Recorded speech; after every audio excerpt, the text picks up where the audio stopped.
The Igbo people of Nigeria carry history in their bones. Their story, like that of the Jewish people, is etched with hardship. It speaks of profound suffering, of persecution endured over generations. Yet it is also a narrative of extraordinary survival. They have faced down attempts to erase them, to silence their vibrant culture. This resilience is not a footnote to their identity. It is the very ink with which their story is written. They have learned through bitter experience that to endure is to resist, and to resist is to affirm their existence in a world that has often sought to deny it. Their spirit, tested by fire, remains unyielding, a testament to human fortitude. This unyielding spirit was forged in the crucible of immense trials. The shadows of the past, particularly the devastating Biafran War, linger, a haunting reminder of what was lost and the price of survival. The wounds from that conflict, though decades old, have never fully healed, leaving scars on the collective psyche. These memories are not just historical artifacts, they are living experiences passed down, shaping the worldview of new generations. They inform a deep-seated understanding that their continued existence cannot be taken for granted. This historical consciousness fuels a determination to never again be so vulnerable, to never again be so easily dismissed or destroyed by the forces of oppression. This legacy of survival profoundly shapes the Igbo response to contemporary challenges. When faced with new forms of marginalization or injustice, they draw from this deep well of historical resilience. It is a quiet strength, often misunderstood, sometimes mistaken for stubbornness. But it is, in truth, the echo of ancestors who refuse to be broken. It is the inherent understanding that bending too far can mean shattering completely. This inherited resolve means they approach each new adversity not with naive optimism, but with the steely pragmatism of a people who know the cost of freedom and dignity and are perpetually prepared to defend both. Therefore, to understand the Igbo today is to understand this powerful undercurrent of resilience. It is not merely about bouncing back. It is about absorbing blows and transforming that impact into renewed strength, into a more profound commitment to their identity and their future. This is the spirit that has seen them through unimaginable horrors. It is the spirit that now confronts the systemic injustices of the present day, a quiet storm gathering strength, a testament to their unbreakable will to not just survive, but to thrive against all odds, demanding their rightful place. The daily existence for many Igbo people is woven with threads of systemic injustice. Politically, they often find themselves on the peripheries of power, their voices diminished in the national discourse. Decisions are made, policies enacted, that profoundly affect their lives, yet their input is often sought as an afterthought, if at all. This consistent sidelining breeds a deep sense of alienation, a feeling that they are guests in their own country, tolerated rather than truly embraced as equal partners in the Nigerian project. The promise of an inclusive nation rings hollow when a significant segment of its population feels perpetually disenfranchised, their aspirations for leadership and representation continually thwarted by unseen barriers. Economically, the entrepreneurial spirit of the Igbo is legendary, yet this very drive is often met with stifling obstacles. Businesses face arbitrary shutdowns, crippling levies, and targeted harassment. The recent allegations of NAFDAC officials extorting 700,000 naira from drug traders in Onitsha are not isolated incidents, but symptomatic of a broader pattern. Such actions cripple local economies, foster resentment, and send a clear message: your success is conditional, your prosperity vulnerable.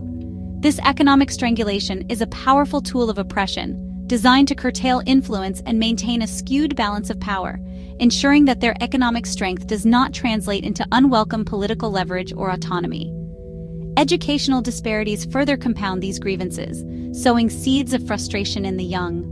When examination bodies like JAM experience glitches disproportionately affecting candidates from the Southeast, and the subsequent calls for redress, such as Ohanaeze Ndigbo's demand for 300 marks for affected students, are met with bureaucratic inertia or outright dismissal, it feels like a deliberate attempt to curtail future opportunities.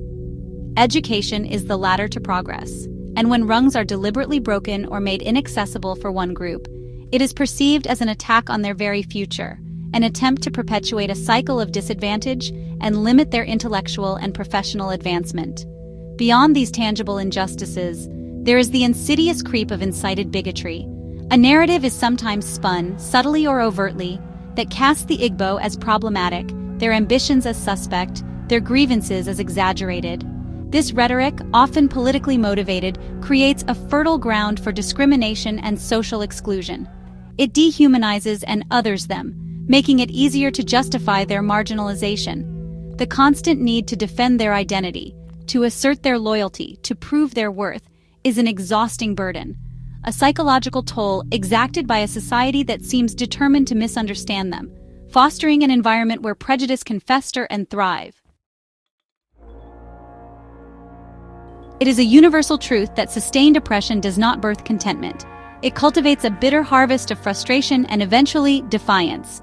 The Igbo people are not inherently radical, but the relentless pressure of systemic injustice, as Abalaji Rasak poignantly noted, is radicalizing them one injustice at a time. When avenues for peaceful dialogue are closed, when pleas for fairness are met with indifference or further repression, a people's dignity is eroded. This erosion does not lead to passivity. Rather, it forces them to seek alternative means to reclaim their voice and their agency, pushing them towards paths they might not otherwise have chosen. The Nigerian state's actions, or often inactions, have played a significant role in this unfolding storm, locking up agitators, sometimes without due process, bombing villages under the guise of security operations, and mocking the legitimate pain of the people only serve to deepen the wounds and harden resolves. When security measures are perceived as disproportionately targeting one ethnic group, while other, perhaps more violent non-state actors in different regions appear to be handled with kid gloves, it breeds a potent sense of persecution. This perceived double standard fuels the narrative that the state itself is an antagonist, not a protector, making reconciliation increasingly difficult. This pattern of state-induced radicalization is not unique to the Igbo. Nigeria has a troubling history of pushing various groups to the brink. The youth of the Niger Delta, their lands polluted and their wealth exploited, took up arms after decades of neglect. The Fulani, as some argue, were left behind and manipulated by resentment.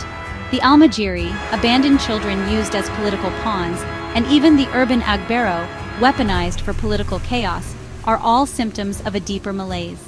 Even the middle class, squeezed by economic hardship and a loss of hope, is described as a ticking time bomb, showcasing a nationwide trend of governance failures leading to widespread discontent. Therefore, the rise of agitation and calls for self-determination among some Igbo should not be viewed in a vacuum. It is a direct consequence of a system that seems deaf to their cries and blind to their suffering.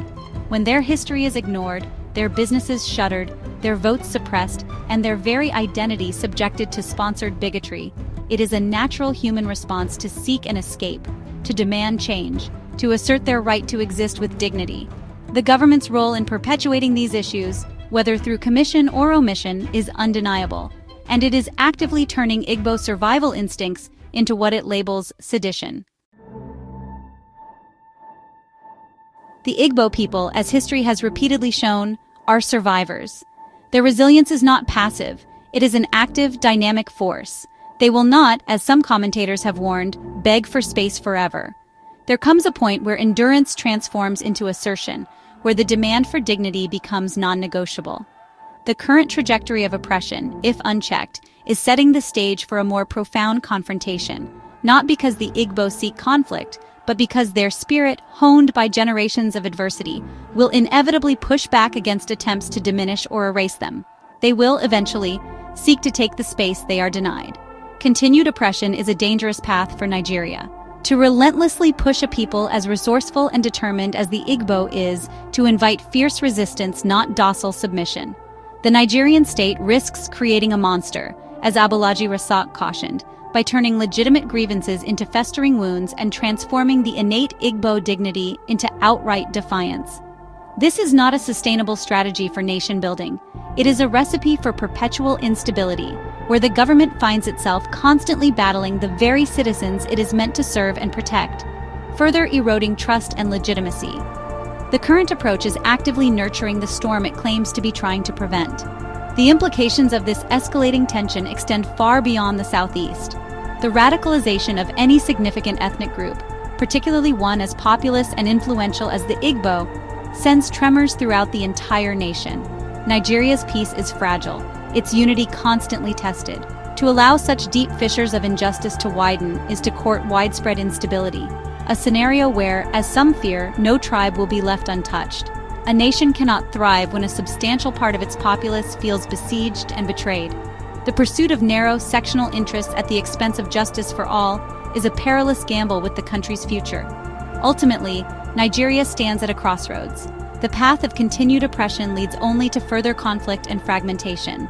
The alternative is to embrace genuine dialogue, to acknowledge the deep-seated grievances of the Igbo people, and to undertake meaningful systemic reforms.